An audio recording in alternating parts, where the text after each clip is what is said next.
So again, like, you wasn't scared because of your mental health, like, just in the match. Forget the interview. Exactly. Just being in the match mentally should have just broke you down.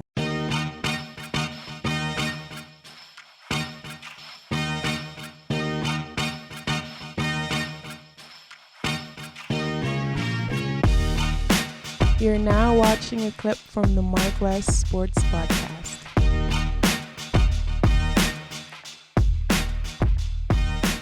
Marcus, you wanted to talk a little bit about Naomi Osaka.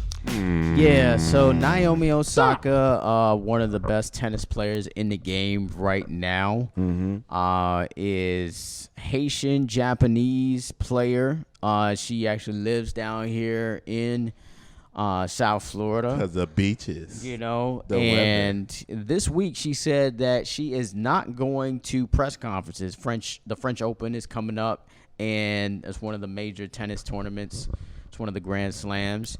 And she said that she's not going to press conferences. Why? Because of her apparent mental health issues. Oh, my You know, God. yeah, she's basically saying that press conferences or journalists like myself basically mess with their psyche on the court. So she's not going to subject herself to that. And I think that is disappointing to hear, just for me, because you're an athlete. You're a superstar athlete. People know you across the globe, and you're going to get criticism.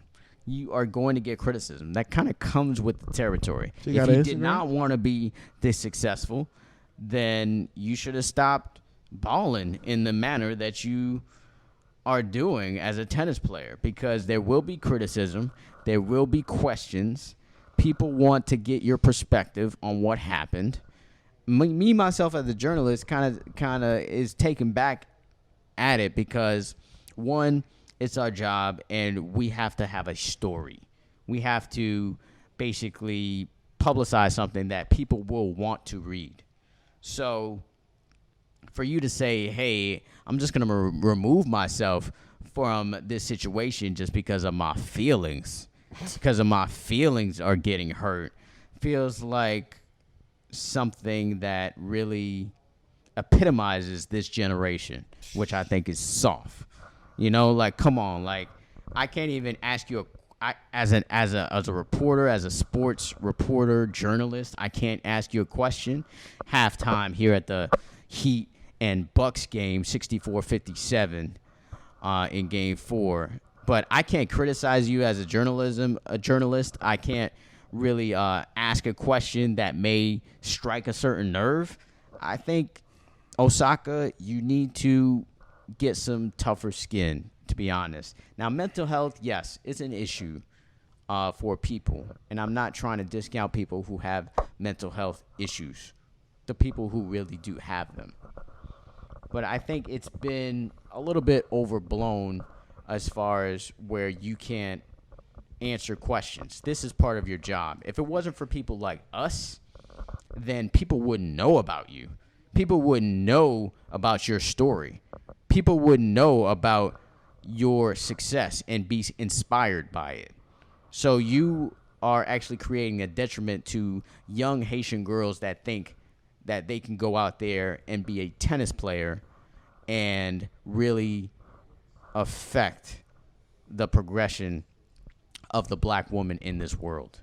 So basically, what I'm getting from this is, it's not that she mind the interviews. She just don't like the controversial questions or questions that doesn't praise But that's her. so subjective, though. That's what I'm saying. Yeah. I'm like, what are you, like, you know, you're an athlete.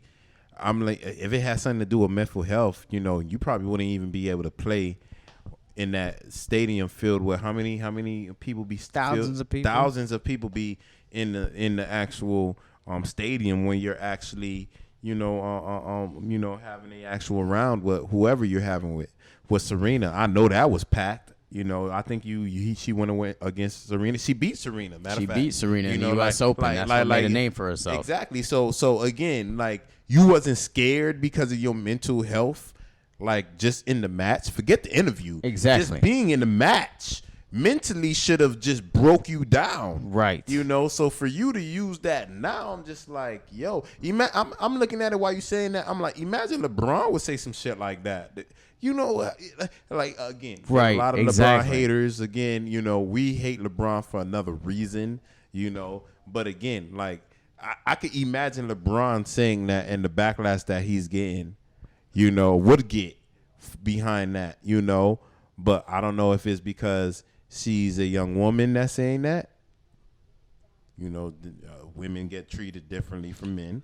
You know, that's one. Yep. I don't know if she's saying that because she's mentally fragile, and not saying mentally have a problem, but mentally fragile. But I don't think that, because you played against Serena in the biggest moment. Yeah. Like, she's the MJ of tennis. Right. And you was able to elevate and actually succeed and win. So mentally, if you was fit for that, Yeah. I think a actual Yeah. interview is nothing. Yeah. I So, totally agree.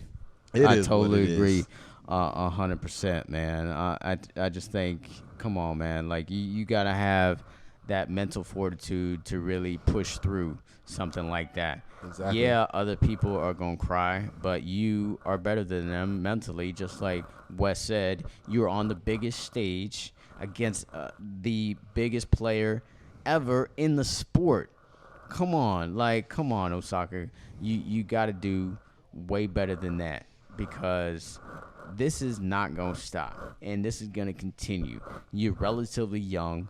You are going to continue to really be in the spotlight for your whole career. You got at least another 12 years of this, and you can't handle this now? Come on, man. Like, it just really Rubs me the it's wrong way. disappointing, and I hope that you kind of turn the page and really be more mature I about hope they the talk to your situation. ass about that. Whoever's in your circle need to holler at you about that, because I think that was like one of the worst things that you can actually say. Because me, if I'm a opponent of you, I'm gonna use that to my advantage. Whatever mental problem that you're saying that you're having, I'm gonna go ahead and be one of those that's talking shit while I'm playing you. You know, Right. Get in your head. That's actually the other Anything. point, and sorry to interrupt, but that's actually the other point I wanted to make. Is like, in tennis, they're not really booing you. You know what I'm saying? They're not like really trying to get you off your game. It's more because once you start the match, you actually can't cheer. It's actually not allowed. Oh, okay. You know, Yeah. it's like they say quiet please before the judge says quiet please to the crowd before they even start. So they're not even hearing that, like, back and forth, like a football game where you're hearing somebody, trying to tear you down, or a basketball game, or hockey or anything like that. So it's just really disappointing to hear her not having that mental strength.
You're now watching a clip from the MarcWes Sports Podcast.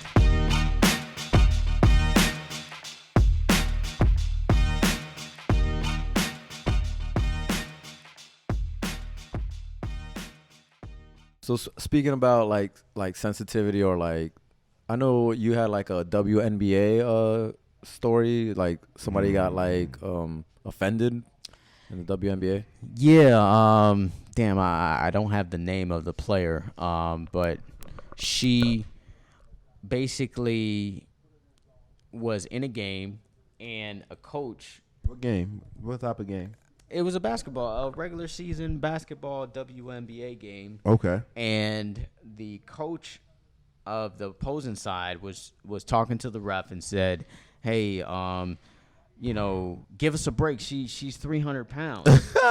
Like she is around 250 as far as her size is concerned." Liz Cambage. Liz Cambage? Yeah, that's her name. Yeah, so Liz Cambage was outraged from this comment, and it's another thing that piggybacks on what I said earlier, where this generation is soft.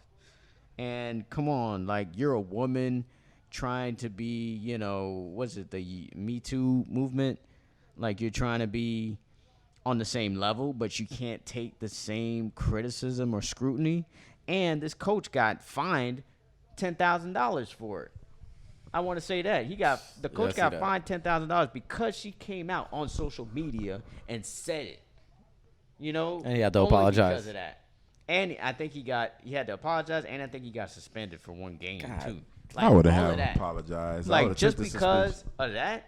I mean, I love women. I was raised by women all through my life, and yeah, I totally agree that women can be just as powerful, mentally as men. But like, come on, like, this is the reason why people on the opposing side say things about women.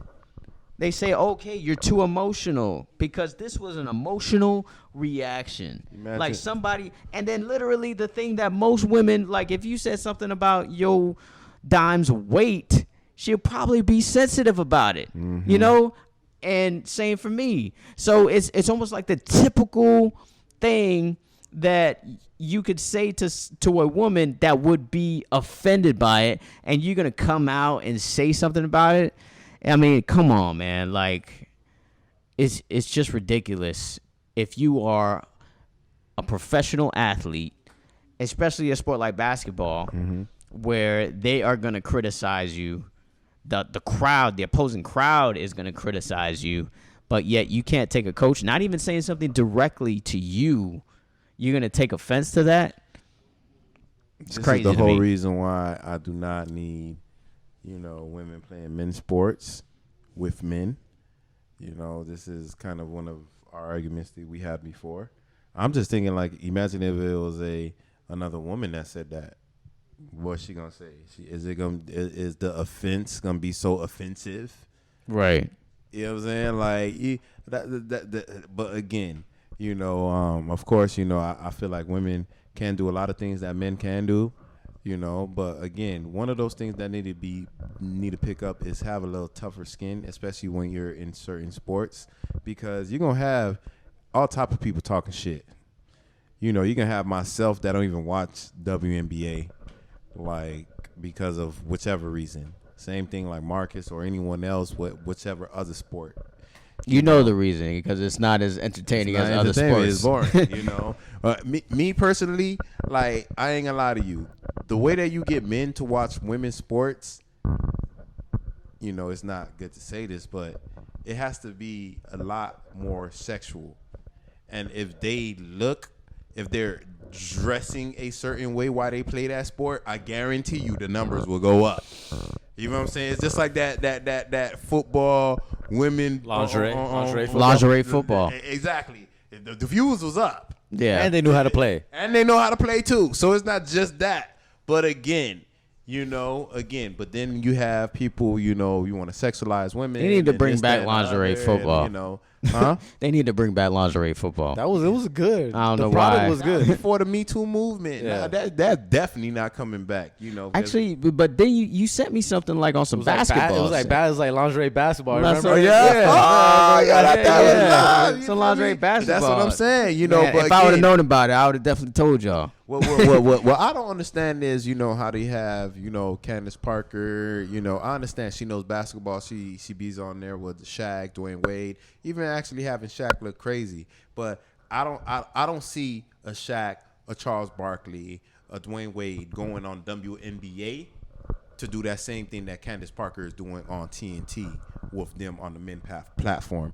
I do not see those men going over there for whatever reason to actually, they will go ahead and build up another brand that they got going on, that they got cooking up. I do not see them, even though I know they want to incorporate it like that.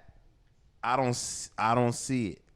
Yeah, I don't see it either. I mean, clearly the women's game is different than the men's game, and it should never be intermingled as far as the genders are concerned. I mean, I watch women's soccer. They're gonna say we sexist. We Yeah, chauvinist. I mean, I don't think I'm sexist at all because I neither. do watch women's soccer. There's just certain sports that are more aesthetically pleasing than basketball. Like tennis. I like women tennis more than men tennis.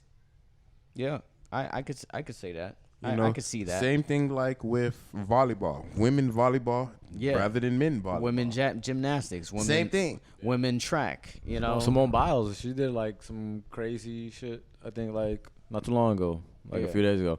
So again, it's not the women, it's the type of sport that they're trying to play. Because I don't want to, to be honest with you, UFC women fights be serious. Be lit. But I just don't want to see another woman getting pounded like that. For me, I don't care.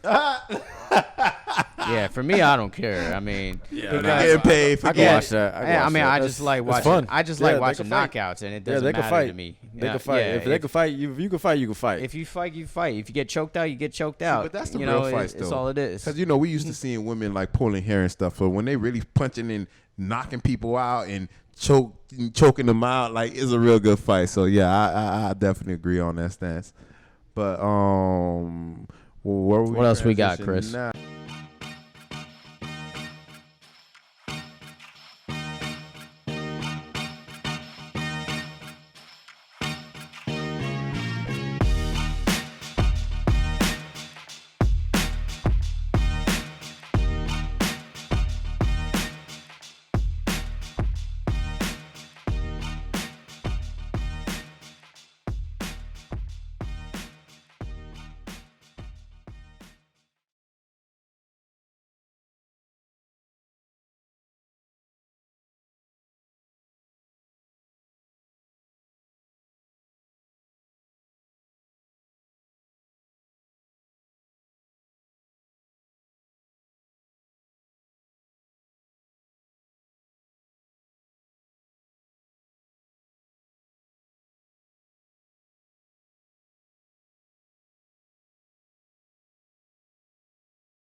Now, I mean, I think let's jump into the Benjamin report because you've been out for like the past like 2-3 weeks and doing your thing. So I think the audience kind of want to know like what you've been seeing out there. Yeah, now who's hot? I mean, who's up and coming? I mean, I've been out there for the past couple of weeks. Hot to these, as hell. you ain't lying.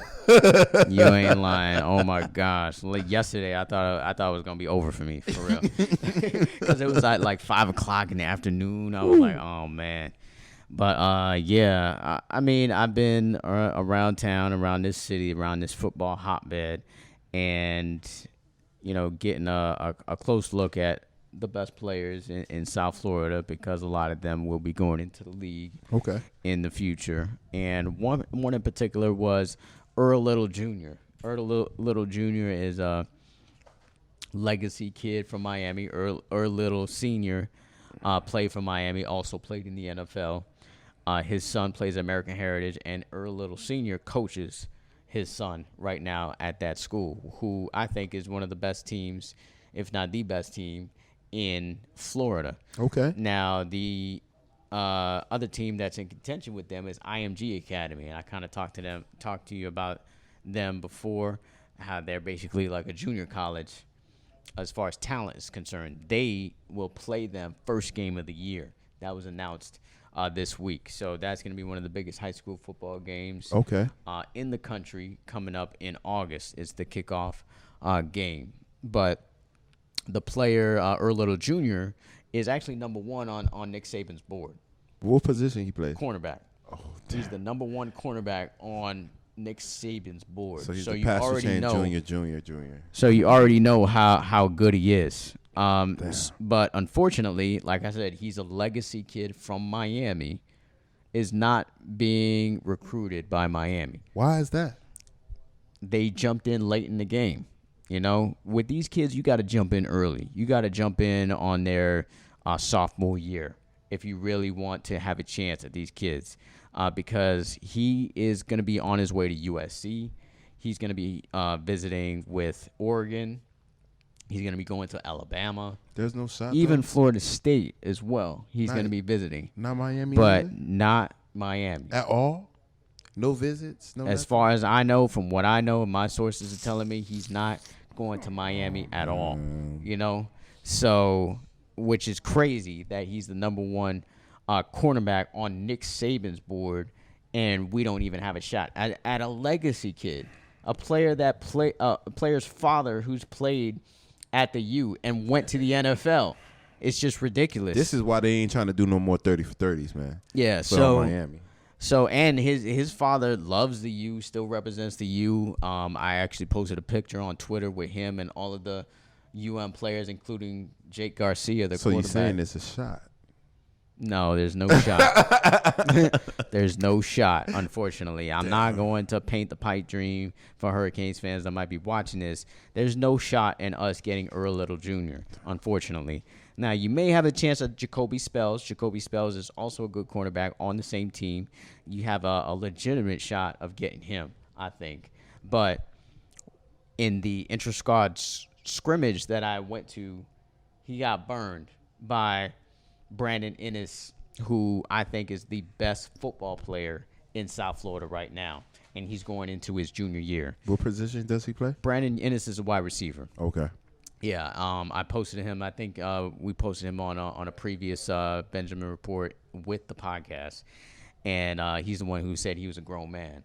So he burned this kid Jacoby Spells on one play.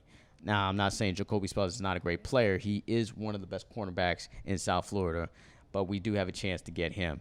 Another great player who we won't get, who I saw this weekend, who is by far, to me, the best player that I've seen in the past couple of weeks, is Nigelique Kelly out of Dillard High School, defensive end. He is a beast. He's 6'4", 250 already, and just comes off that edge really quickly, and is really just manhandling the offensive line. To me, I think he's rated as a 4-star by most recruiting websites, but I think he has a potential to be a 5-star guy. Anybody you can compare him to? I hate to say this. I really hate to say this, but it's really just a comparison to really get you an idea of how good he can be. He can be as good as a Jason Taylor. Like, Man, as far as his size is concerned, that's Hall of Fame. yeah, he could be as good as Jason Taylor. I would say that is his ceiling, which is a pretty damn high ceiling. I think he can be that type of player if he continues to develop. Because right now, what he's doing, I saw him play against Monarch High School. Was that this week? Yeah, that was this week, Wednesday. It's been a crazy week. He was just manhandling kids, and he was previously committed to Florida State, but he decommitted, and likely he's going to be at one of the big name schools like a Clemson or Alabama, Ohio State. I could see him going to that type of program now, and Miami is not in contention for that type of player. Also not in contention for Marvin Jones Jr., who I think is – now, he's a legacy kid from Florida State. His dad played at Florida State. His dad from the crib, but played at Florida State. So that's another kid, one of the best defensive ends.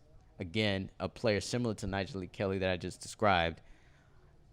The Hurricanes will not get that player. So none but bad news over here. So yeah, so as far as the Hurricanes players that I could see them getting is a kid that I talked about before, which has your name, is Wesley Bassett. And I think he's definitely a player that's going to be a big name player. He is on that level of a Nigel Lee Kelly and a Marvin Jones Jr. And I think they have the best shot to get a player like him. Now, they need to ramp it up. I do want to say they need to ramp it up in the next month. So expect to see more players committing to this 2022 class because the COVID restrictions are going to be lifted next week. Okay. So you can bring a kid on campus, and it's not going to be any issues. So expect in the next month to really see players start to commit to the University of Miami and other schools as well. So as far as other schools, other players, I think they do have a chance to get Santana Fleming, who is another receiver on that same American Heritage squad. He didn't play in the scrimmage that I saw him, but he had a thumb injury. He told me he had a thumb fracture, so they held him out of a spring game. So he is a player that I think can be a player that commits to the U. He was at Carroll City, transferred to American Heritage. He's playing alongside Brandon Ennis, so he's going to get the looks. Okay. So we'll see how great his season will be on that really impressive team. But I think the Hurricanes have a real chance to get Santana Fleming. And it's crazy. His name is Santana from Carroll City, just like Santana Moss from Carroll City. So, yeah, so we'll see if we can get him. But as far as everybody else, I feel they have to go outside of the state to really get the big name players and really put this class on the level of last year's class. I don't mind. But yeah, that's all I got for the Benjamin Report. Really, I know it's sad news for Hurricanes fans, but hopefully things will change in the next couple of months. Yeah, man. And looking at this game, it looks like Milwaukee's starting to, creep up on us. 62-68, third quarter, 8 minutes in. Well, 8 minutes left. But yeah, I mean, that's all we got so far for the MarcWes Sports Podcast. All right, so that's a wrap for the MarcWes Sports Podcast. See you on the next episode. Peace. Peace.